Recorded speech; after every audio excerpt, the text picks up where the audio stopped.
What's up, nobody? This is Patton, and today I'm making a 2021 LEC Spring roster tier list. First off, an explanation of the tiers as I see them. S tier teams are teams which are favored to win the split. A tier teams are those which can make the finals. B tier teams are teams which should be making the playoffs but are not expected to make it to the finals. C tier teams are those which could make playoffs with a really good regular season run. And D tier teams are teams which are just happy to be in the LEC. Now, with that being said, let's run through the teams in no particular order except the one that I wrote in the script and rank them. Starting us off is France's favorite, Team Vitality. To put it lightly, Vitality did not have a great 2020. While they improved from a 2-16 to a 7-11 record after a mid-year roster change, that was only enough to bring this team from 10th place to 9th.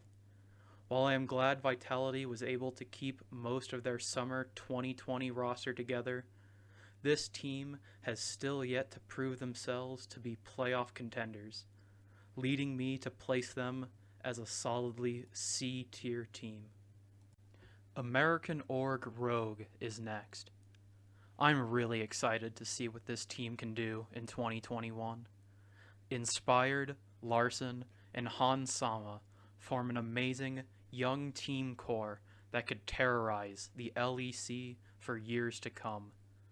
While losing Vander was a massive blow to their support position, I think Odoame will be a great replacement for Finn, bringing to the team a wealth of experience that can help them get over the playoff and world's humps this team crashed on in 2020.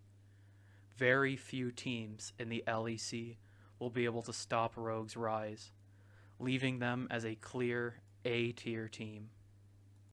Next up, we have fellow American org Misfits. Misfits has a pretty amazing ability to show up each split with a team that, on paper, should be very good, but, for whatever reason, it massively underperforms.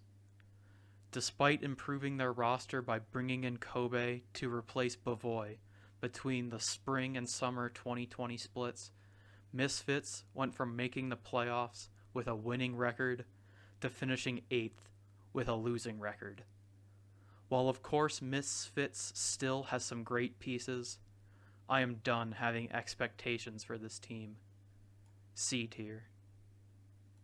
Next up, we have Gamers 2. What can be said about G2 that has not already been said?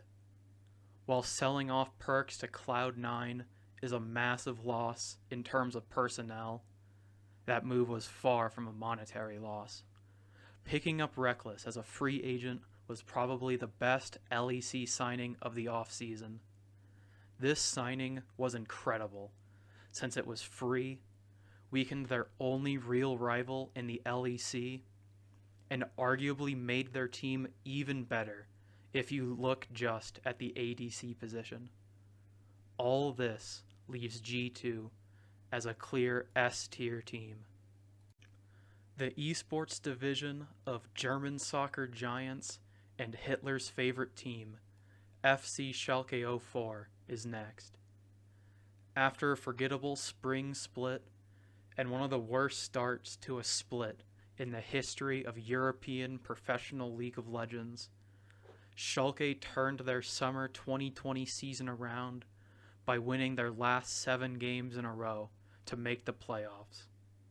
In those playoffs, they upset SK Gaming to put themselves one series away from qualifying for Worlds. Unfortunately, their meme magic wore off, and they lost that match to Mad Lions. Despite the incredible way they ended 2020, losing Odoame was a massive blow, leaving behind giant shoes that I do not believe Broken Blade will be able to fill.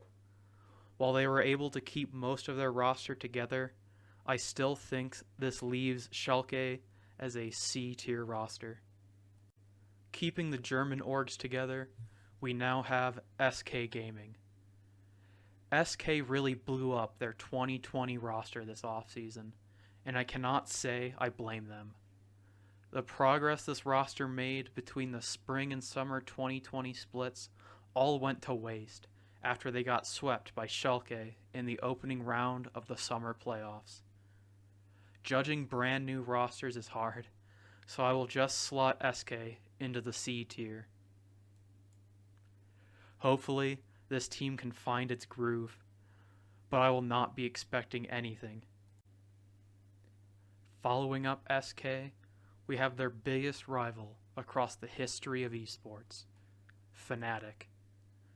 While Fnatic fans can justifiably be annoyed by their team's inability to ever spend the big bucks so they can make the giant signings that G2 or NA teams make, no one can deny how consistently great Fnatic's coaching staff has been. It seemingly does not matter what 5 players Fnatic brings to each split.